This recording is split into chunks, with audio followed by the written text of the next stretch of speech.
Bonsoir frères et sœurs et bienvenue sur TV et Radio de Vie. Il est 20h50 heure locale. Nous sommes en direct sur TV et Radio de Vie. Que le Seigneur soit béni. Aujourd'hui, nous avons choisi de changer de plateau. Il y a beaucoup de choses qui changent au sein de TV de Vie. Beaucoup de choses qui changent et qui changeront au nom de Yeshua. Nous voulons vraiment bénir notre Dieu, bénir le Seigneur pour tous ses bienfaits. Père, nous bénissons ton nom pour l'œuvre à laquelle tu nous as appelés. Merci pour mes frères et sœurs. Merci pour toutes les personnes qui sont debout dans la prière pour défendre la sainte doctrine, pour défendre la vérité. Père, au nom de Yeshua, nous voulons te dire merci pour l'œuvre de la croix. L'œuvre de la croix, Seigneur, qui nous a affranchis, qui nous a guéris, délivrés. Toute la gloire te revient, Yeshua, notre Maître. Amen.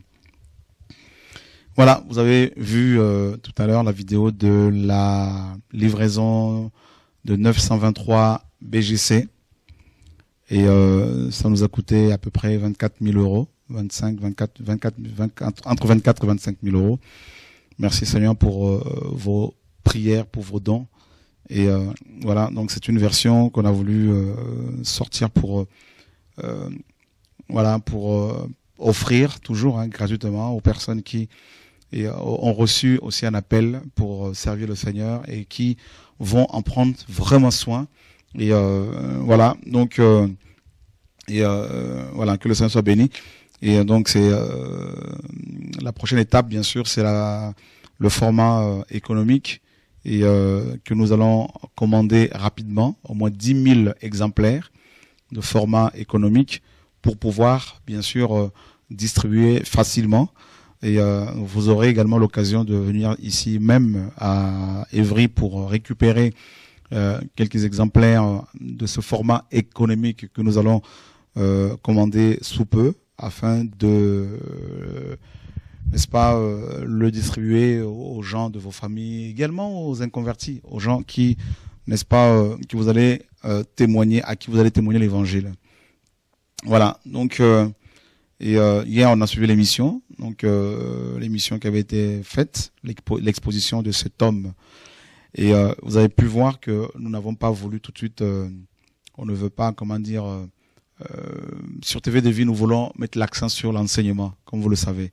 Donc on ne veut pas trop s'attarder sur les impies, sur la dénonciation. Nous voulons vraiment proclamer Yeshua, notre Maître, car il est en train de revenir. Nous voulons, frères et sœurs, nous focaliser sur l'essentiel.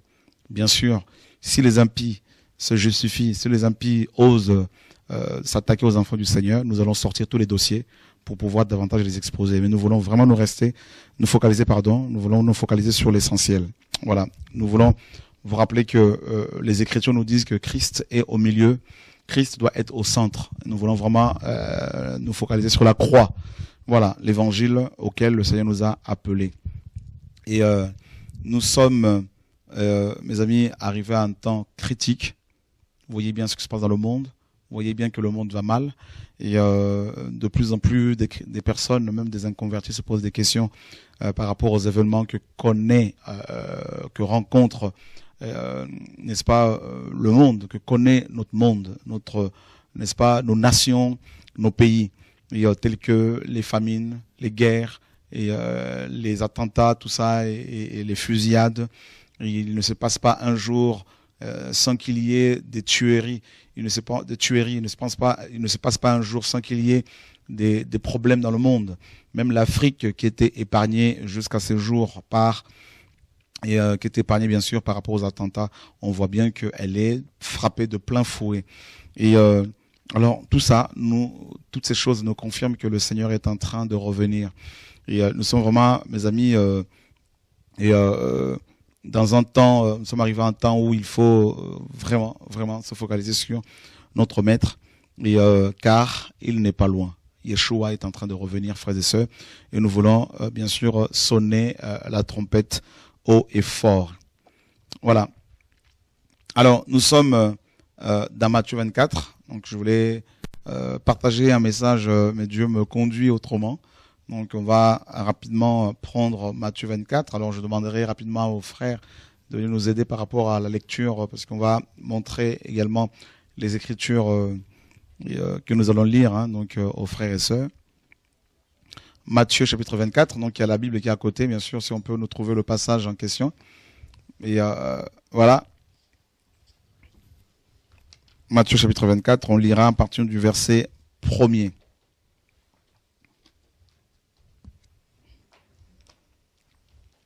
Voilà. Matthieu chapitre 24. Parfait.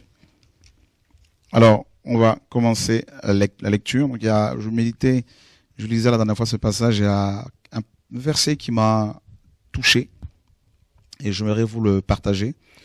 Comme Jésus sortait et s'en allait du temple, ses disciples s'approchèrent de lui pour lui faire remarquer les bâtiments du temple. Mais Jésus leur dit, voyez-vous bien toutes ces choses? Je vous le dis en vérité, il ne restera pas ici pierre sur pierre qui ne soit démoli. Puis, s'étant assis sur la montagne des Oliviers, ses disciples vinrent à lui en particulier et lui dirent, dis-nous quand ces choses arriveront-elles et quel sera le signe de ton avènement et de l'achèvement de l'âge? C'est vrai que dans la version que vous aviez précédemment, donc il est écrit de la fin du monde.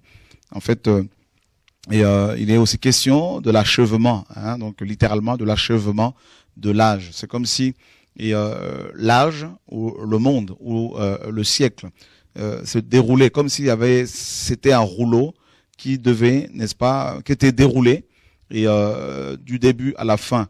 Voilà. Donc il est question en fait du déroulement des événements qui doivent arriver, des événements qui concernent bien sûr la fin de temps, qui concernent le retour du Seigneur. Et donc les apôtres étaient assez préoccupés hein, quand même par l'achèvement de l'âge, donc l'âge dans lequel nous sommes. Il est question ici de l'âge, humain, c'est-à-dire de la chute d'Adam au retour visible de Yeshua. C'est ça, cet âge-là. Donc de la chute d'Adam au retour de Yeshua. Il est question de l'âge qui est soumis au péché, qui est soumis aux problèmes, aux maladies, de l'âge qui est soumis aux guerres, aux tribulations. Et les apôtres, bien sûr, étaient comme vous et moi ce soir. Et ils étaient fatigués, ils avaient hâte, n'est-ce pas, de passer de l'âge du péché à l'âge du royaume, n'est-ce pas, le royaume messianique. Et la parole nous dit au verset 4, Jésus répondant leur dit, prenez garde que personne ne vous séduise. Car plusieurs viendront sous mon nom, disant, je suis le Christ, et ils en séduiront plusieurs. Vous entendrez parler de guerre et de bruit de guerre. Gardez-vous d'être troublés, car il faut que toutes ces choses arrivent. Mais ce ne sera pas encore la fin. Car une nation s'élèvera contre une autre nation, et un royaume contre un autre royaume. Et il y aura des famines, des pestes et des tremblements de terre en divers lieux. Mais toutes ces choses ne seront que le commencement des douleurs. Alors ils vous livreront aux tribunaux, aux tribulations, et vous tueront. Et vous serez haïs de toutes les nations à cause de mon nom. Et alors plusieurs seront scandalisés, se trahiront et se haïront les uns les autres. Et il se lèvera plusieurs faux prophètes qui en séduiront plusieurs. Et parce que l'iniquité sera multipliée, la charité de plusieurs se refroidira. Mais celui qui persévérera jusqu'à la fin sera sauvé. Cet évangile du royaume sera prêché dans toute la terre habitée pour servir de témoignage à toutes les nations. Et alors viendra la fin. Et on continue la lecture. Et le Seigneur dit au verset 30, donc, on peut même lire à partir du verset 29, aussitôt après ces jours de tribulation, le soleil s'obscurcira, la lune ne donnera plus sa lumière, les étoiles tomberont du ciel et les puissances des cieux seront ébranlées. Verset 30, alors le signe du Fils de l'homme paraîtra dans le ciel. Toutes les tribus de la terre se lamenteront en se frappant la poitrine et verront le Fils de l'homme venant sur les nuées du ciel avec une grande puissance et une grande gloire. Alors, les apôtres demandaient au Seigneur le signe de son avènement et de l'achèvement de l'âge. Et le Seigneur leur parle de guerre, il leur parle de l'émergence de l'église apostate, c'est-à-dire des faux prophètes, on en a parlé hier, des faux pasteurs, des faux chrétiens qui se déguisent en ministres, en serviteurs de la lumière, alors qu'ils sont faux. Le Seigneur annonce l'émergence, n'est-ce pas, des faux ouvriers. Il dit également qu'il va y avoir des scandales, comme on a pu le voir hier. Il y en aura encore d'autres, certainement, ici et là, dans d'autres pays, dans d'autres villes. Et il dit que des gens vont se haïr les uns les autres. Et on voit que la terre, actuellement, est secouée. Il y a une haine qui monte dans les cœurs des uns des autres, des nations, une nation contre une autre, et un royaume contre un royaume. On le voit aujourd'hui, il n'y a pas longtemps. On a suivi les informations. Vous avez vu que il y a une espèce, il y a un antagonisme entre l'Arabie Saoudite et l'Iran. Vous voyez, donc il y a vraiment cette guerre qui n'est-ce pas, qui se prépare carrément entre ces deux nations. On voit également ce qui se passe aujourd'hui. Les nations livrent une bataille contre, n'est-ce pas, les nations, pratiquement toutes les nations, enfin la plupart sont unies pour livrer la guerre à cette organisation terroriste. Donc on voit que nous sommes vraiment, les nations sont sur une poudrière. Et on voit la tension qu'il y a entre l'Union, entre les États-Unis et la Russie, au point où Poutine, le président russe, a dit officiellement que les États-Unis étaient une menace pour la Russie. Donc on voit que les mots sont de plus en plus durs, les paroles, les propos sont de plus en plus, n'est-ce pas, durs. Et on sent que ça va exploser. On sent que, mes amis, il va y avoir, bien sûr, ces troubles dont il est question des Écritures. Et d'ailleurs, de plus en plus, on voit, n'est-ce pas, l'amplification de ces conflits et dans les nations. Le Seigneur avait prédit, bien sûr, ces choses-là. Et il a parlé justement des temps du temps des tribulations. Donc, il y aura plusieurs tribulations. Il y a la grande tribulation, mais il y a aussi des tribulations. Et c'est terrible. Et on voit, d'ailleurs, au verset 15, le Seigneur dit, « Et quand vous verrez l'abomination qui causera la désolation qui a été prédite par Daniel le prophète être établie dans le lieu saint, que celui qui lit ce prophète y fasse attention. » Donc, le Seigneur interpelle justement les chrétiens. Il nous invite à la lecture des écrits prophétiques. C'est pour cela, frères et sœurs, bien si nous dénonçons le mal, nous dénonçons les faux prophètes, nous ne voulons pas nous focaliser sur eux. Ils ne méritent pas que l'on se focalise sur eux. Comme je vous l'ai souvent dit, mes amis, nous dénonçons les ministères du canapé. C'est-à-dire des gens qui sont assis chez eux et qui tirent sur tout ce qui bouge et qui ne font pas l'œuvre. C'est des gens qui viennent pour distraire, pour amuser la galerie. Et nous ne voulons pas, bien sûr, leur ressembler. Nous voulons nous focaliser sur l'essentiel. Yeshua revient, nous devons nous préparer pour les noces. Et le Seigneur nous dit qu'il faut lire, en gros, le prophète. Il invite les apôtres à lire les écrits prophétiques pour avoir le discernement sur l'heure de son retour, sur le moment de son retour. Et contrairement à ces gens qui font des séminaires ou des prophéties, des prédictions annonçant, n'est-ce pas, donnant des dates précises sur le retour du Seigneur. Et d'ailleurs, à chaque fois, ils se trompent. Hein. Donc, ils se sont trompés dans le passé, ils se trompent aujourd'hui et ils se tromperont demain. Et le Seigneur nous invite à lire. Il dit que celui qui lit le prophète Daniel fasse attention. Donc, le Seigneur nous montre que Daniel avait reçu les clés concernant la compréhension et le discernement du temps de la fin n'est-ce pas, sur le retour du Seigneur. Et le Seigneur dit et que celui qui sera sur le toit ne descende pas pour emporter quoi que ce soit de sa maison. Que celui qui sera dans le champ ne retourne pas en arrière pour prendre ses habits. Malheur aux femmes enceintes et à celles qui allaiteront en ce jour-là. Priez pour que votre fuite n'arrive pas en hiver ni un jour de sabbat. Bien que si le jour de la grande révélation tombait un jour de sabbat, étant donné que la plupart des Juifs aujourd'hui préfèrent suivre Moïse que Yeshua, ils n'ont pas reconnu le Messie, Yeshua, donc ils n'allaient pas, bien sûr, se sauver, ils n'allaient pas courir Donc il fallait que ce jour, il fallait qu'il prie pour que ce jour ne vienne pas, ne tombe pas un jour de sabbat, le jour de la grande tribulation. Et le Seigneur nous donne, au verset 30, comme je vous l'ai dit, un signe majeur. Il nous dit, alors le signe du Fils de l'homme paraîtra dans le ciel. Et les apôtres voulaient connaître le signe de son retour. Et le Seigneur dit qu'il y aura des guerres, qu'il y aura des troubles. On le voit depuis des années, depuis longtemps. Il dit qu'il va y avoir, n'est-ce pas, dans le lieu saint, l'établissement de l'abomination, de la désolation dont Daniel a parlé.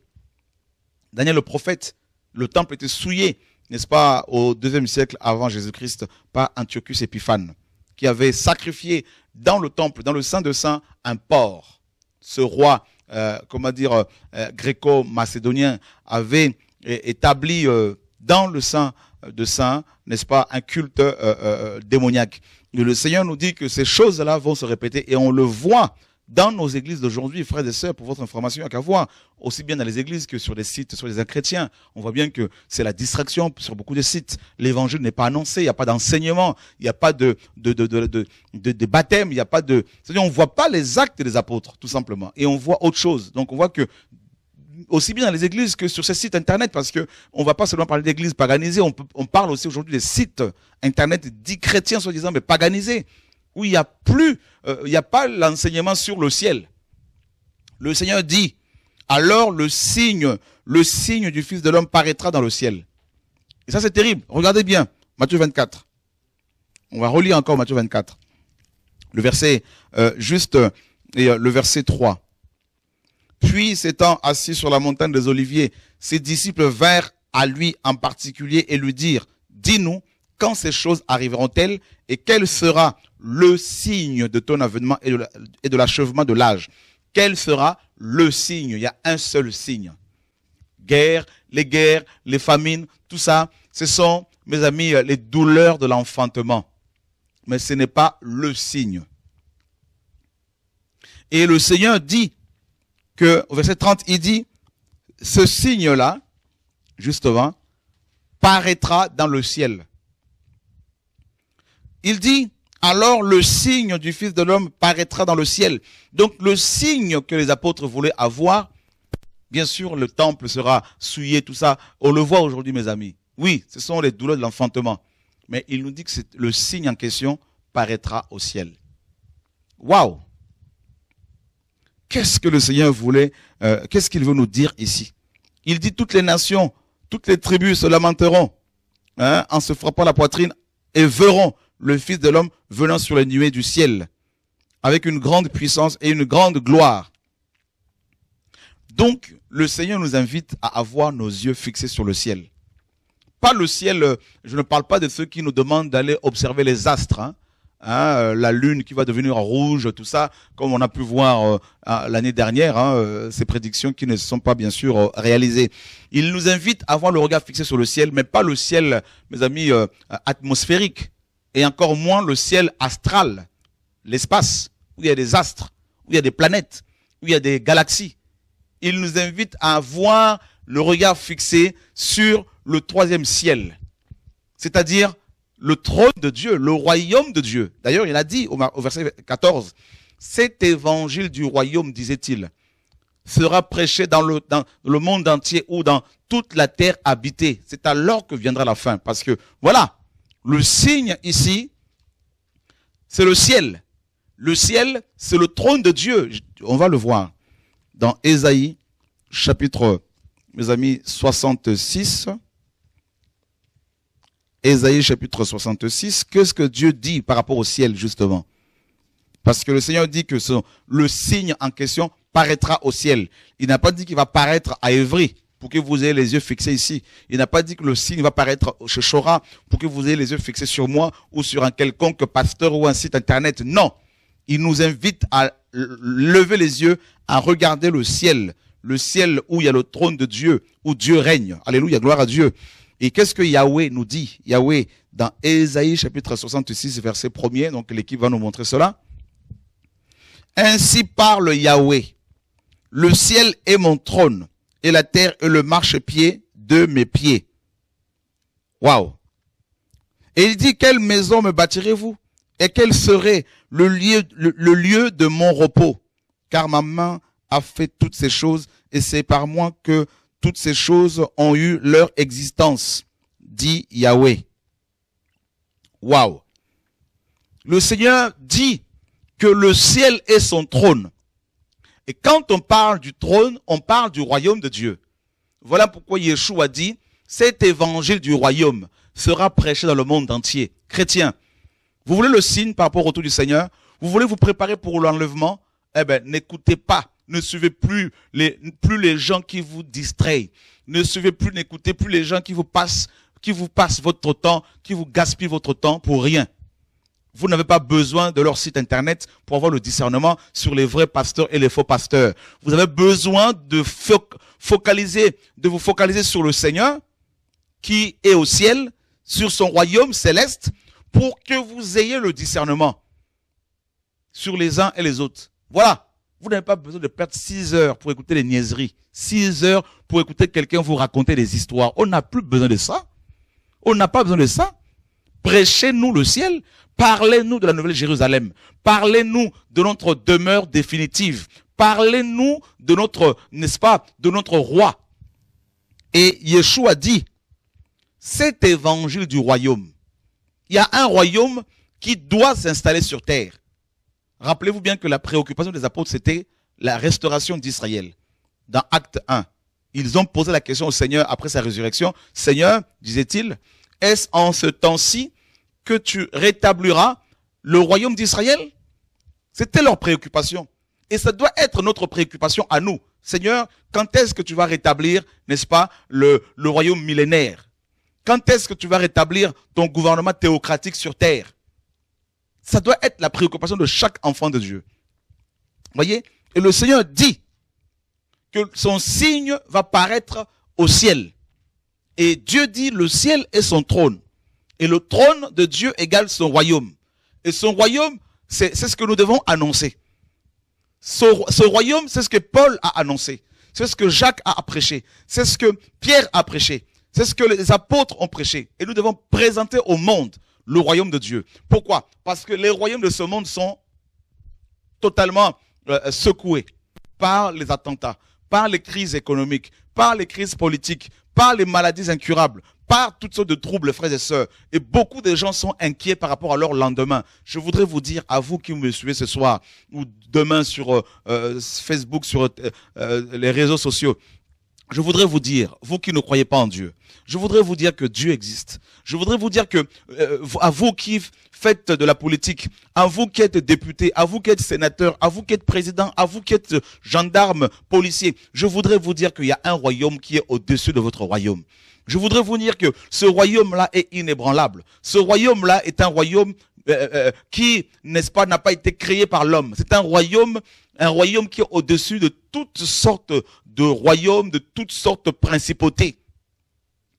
Et bien sûr, ce royaume, n'est-ce pas, s'établit dans les cœurs des uns et des autres, dans les cœurs de ceux et celles qui l'ont désiré, c'est-à-dire des hommes et des femmes issus des nations qui ont, n'est-ce pas, reconnu en Yeshua, en Jésus-Christ, leur maître, leur Seigneur, leur Dieu.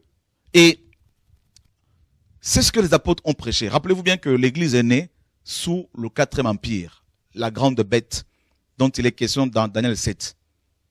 Le royaume de fer, la Rome impériale. Rappelez-vous bien qu'à l'époque, César était considéré comme Dieu.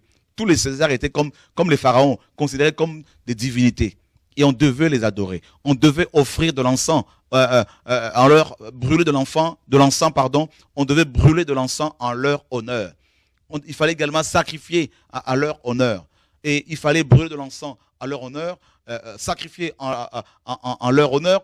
Et beaucoup de chrétiens de l'époque, du 1er siècle notamment, refusaient de brûler de l'encens en l'honneur de César, refusaient de sacrifier en leur honneur. Et ils étaient persécutés. Pourquoi? Parce qu'ils prêchaient un autre royaume. Parce qu'ils prêchaient un autre roi. Et Jésus-Christ, devant Pilate, ce dernier posera la question à Yeshua. Es-tu roi? Yeshua dira oui, mais mon royaume n'est pas de ce monde, il dira. Donc, l'Église véritable ne doit pas s'engager dans la politique. L'Église doit respecter les autorités, Les chrétiens authentiques doivent honorer les rois, les présidents, les autorités, gendarmes, policiers. Ils doivent être éduqués, corrects, responsables. Mais ils ne doivent pas s'engager dans la politique parce que ce n'est pas notre mission. Vous voyez? C'est quoi la politique? C'est l'art de promettre des choses qu'on ne peut pas réaliser. Voilà. C'est ça la politique humaine. Et la politique, mes amis, c'est pas notre métier, c'est pas notre appel. On peut donner des conseils, on peut prier pour eux comme la parole le dit, mais on peut pas réaliser toutes les promesses, c'est pas possible. D'ailleurs, on le voit. C'est l'art de parler correctement, c'est l'art oratoire. C'est le sermon, c'est du sophisme. Mais quand on promet la diminution du chômage à des millions de personnes, ben, c'est pratiquement impossible et tout le monde le sait. Pourquoi? Parce que la conjoncture actuelle est telle que les nations connaissent une crise qui ne fera pas seulement un seul pays, c'est toutes les nations. Les écritures, les prophéties s'accomplissent. Voyez?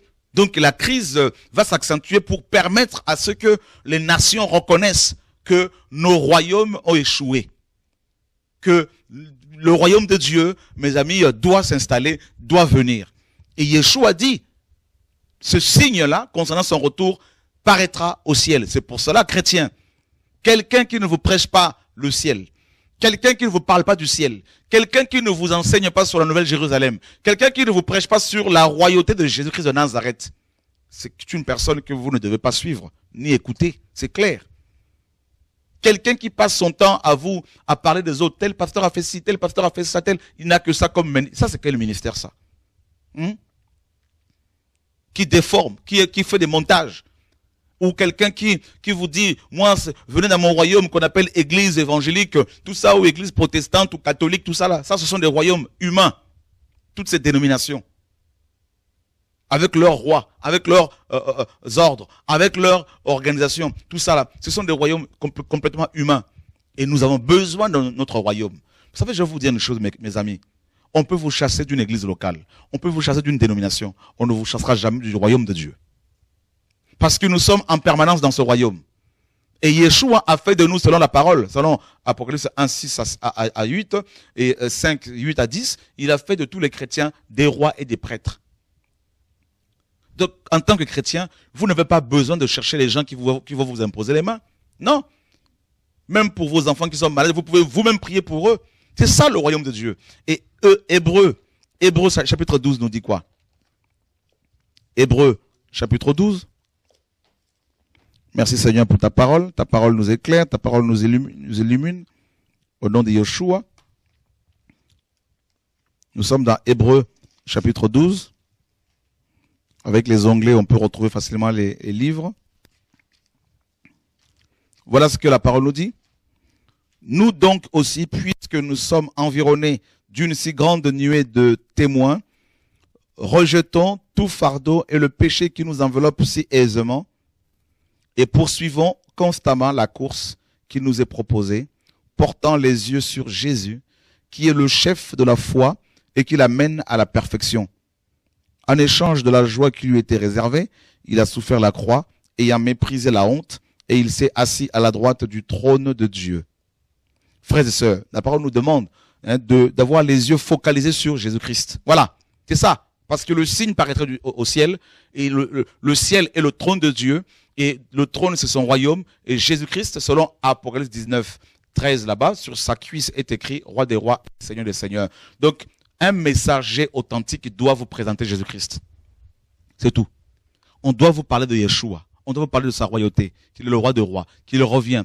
Et il a promis de restaurer le monde, de restaurer la terre pendant 1000 ans.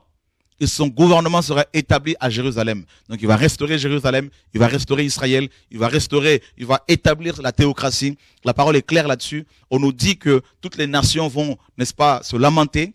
On nous dit que Israël va se convertir et les Juifs vont reconnaître leur Messie, n'est-ce pas? Selon Zacharie 12, Zacharie 10, Zacharie 12. On voit bien qu'on doit se préparer, on doit vous parler du royaume, frères et sœurs.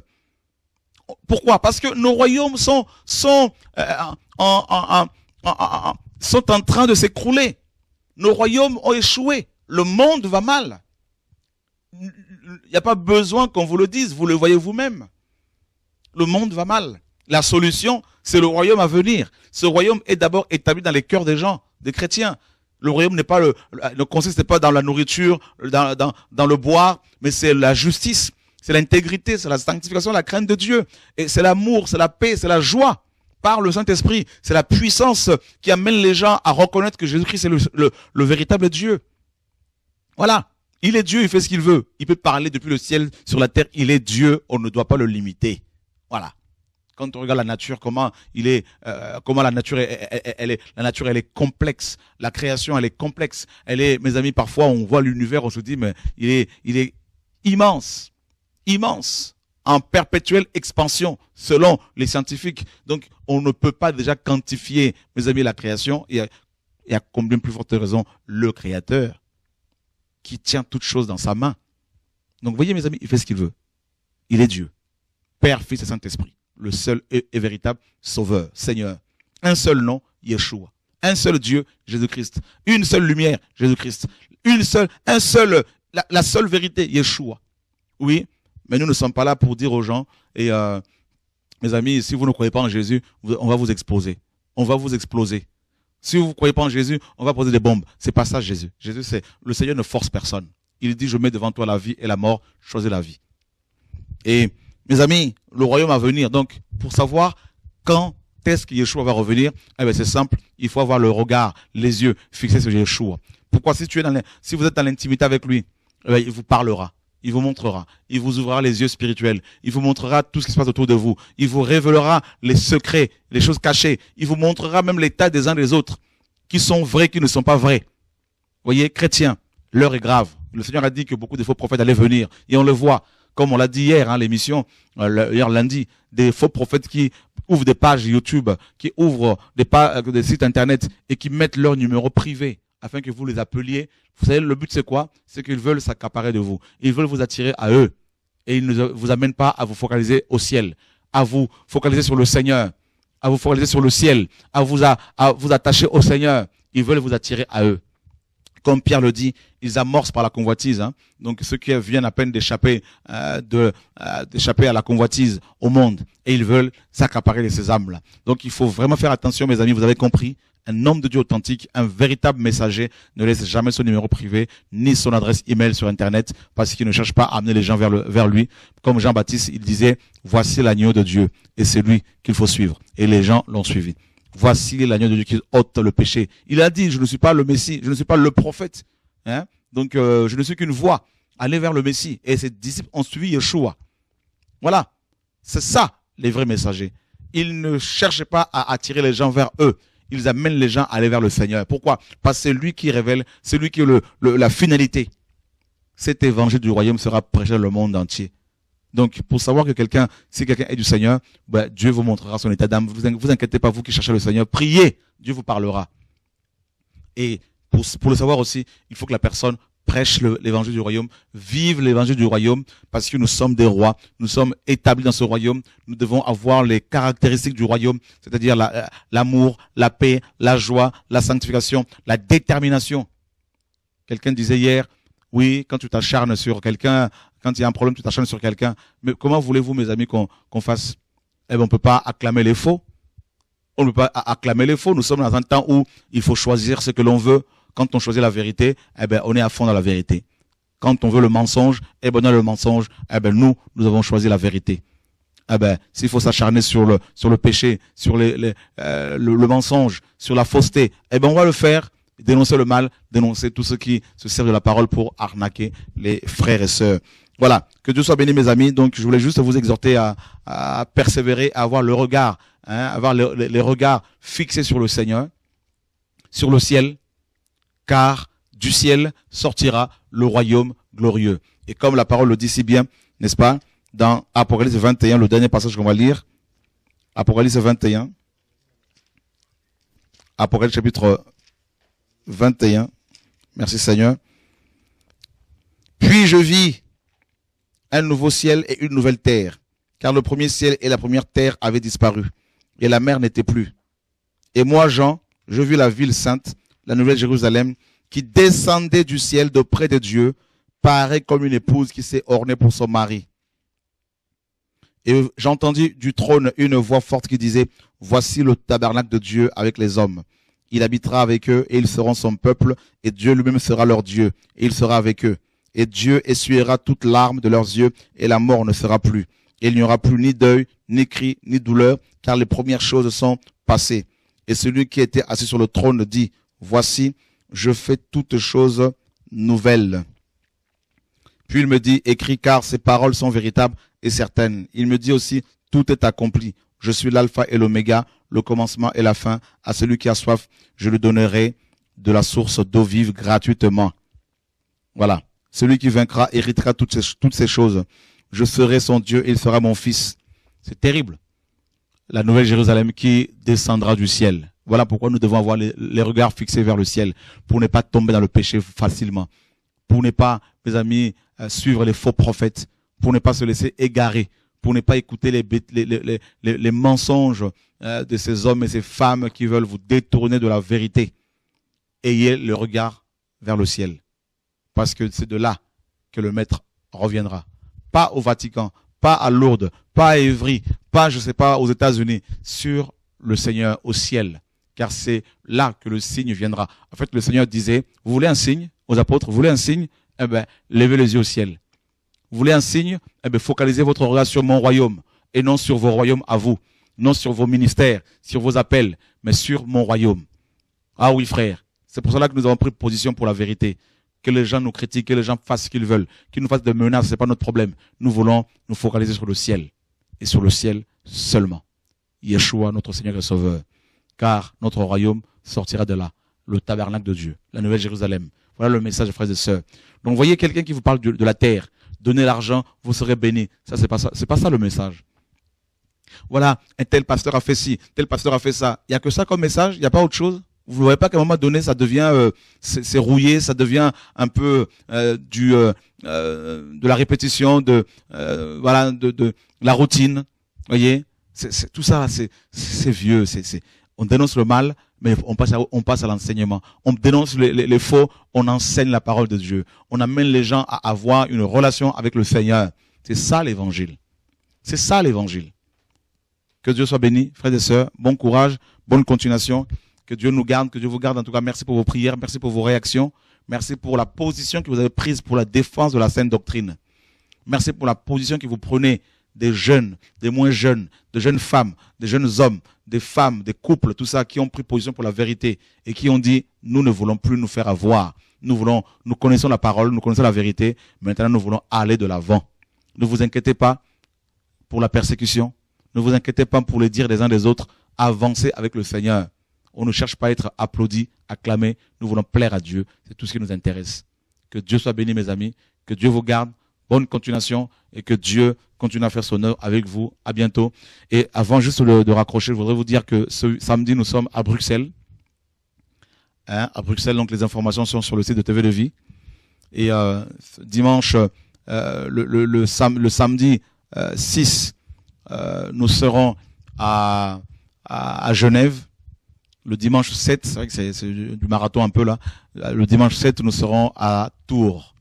Voilà, en France. Donc à Genève, c'est le samedi 6. Donc on vous donnera toutes les informations bientôt, il n'y a pas de problème. Que Dieu soit béni pour les frères et sœurs de la Suisse. Et tous les défenseurs de la sainte doctrine. Je vous invite personnellement à être debout dans la prière, car nous allons plus que jamais prendre position pour la sainte doctrine cette année encore, jusqu'au retour du Mashiach. Prenez position pour la vérité. À Kinshasa, à Brazzaville, en Côte d'Ivoire, au Gabon, aux États-Unis, partout au Canada, en France, en Europe, en Belgique, en Allemagne, partout en Angleterre, partout où vous êtes, en Suède, tout ça là, dans les pays du Maghreb, Tunisie, Algérie, tout ça là, partout, Sénégal, partout où vous êtes, vous avez pris position pour la vérité. Et parce que vous avez pris position pour la vérité, nous sommes encouragés. Nous nous rendons compte que nous ne sommes pas seuls, qu'il y a un peuple debout, un peuple derrière, un peuple qui aime la vérité, un peuple qui aime le Seigneur, un peuple qui dit aux détracteurs, arrêtez vos mensonges, nous savons qui est qui et nous voulons aller jusqu'au bout. Le peuple a vu clair. Oui. Et je voudrais dire aux pasteurs qui aiment le Seigneur, aux prédicateurs qui aiment la vérité, aux apôtres qui aiment la parole, aux diacres, aux anciens, c'est le temps de prendre position pour la vérité. Yeshua revient. Même si vos pasteurs, vos amis pasteurs vous rejettent, acceptez de vous aligner sur la vérité. Acceptez d'observer le Seigneur parce que c'est l'éternité qui se trouve devant vous. Acceptez le rejet, comme Moïse qui avait accepté l'opprobre de Christ, le rejet, tout ça, la persécution comme une richesse par rapport, n'est-ce pas, à l'or, au diamant de l'Égypte. Acceptez qu'on vous chasse de vos dénominations, de vos assemblées, de vos pastorales qui sont paganisées. Acceptez qu'on traite votre nom, qu'on vous accorde, qu'on vous traite de tous les noms, qu'on vous attribue toutes sortes d'épithètes. Acceptez cela, c'est pas un problème. Acceptez cela. Parce que vous serez couronné par le Seigneur. Acceptez, n'est-ce pas, les outrages à cause du nom du Seigneur. Et faites l'œuvre correctement. Dites la vérité au peuple pour que le peuple soit éclairé, libéré et envoyez les gens vers le Seigneur. Voilà notre mission. Yeshua revient. Défenseur de la doctrine. Dokimos, c'est-à-dire les défenseurs de la vérité. Tous ensemble, main dans la main, debout, pour dire la vérité, pour annoncer au monde que Yeshua revient. Je ne sais pas, Benoît, si on a quelqu'un en ligne. Voilà, gloire à Dieu. Que Dieu soit béni, que Dieu vous garde en tout cas, mes amis. Et on sera au Togo, à Brazzaville, bien sûr, au mois à partir du 10 février et à partir du 1er, mars, si Dieu permet, on sera au Togo. On va beaucoup bouger un peu cette année pour crier que Yeshua revient. Que Dieu vous garde, mes amis. Ne vous inquiétez pas pour nous. Dieu nous fait grâce à vos prières. À bientôt. Au revoir.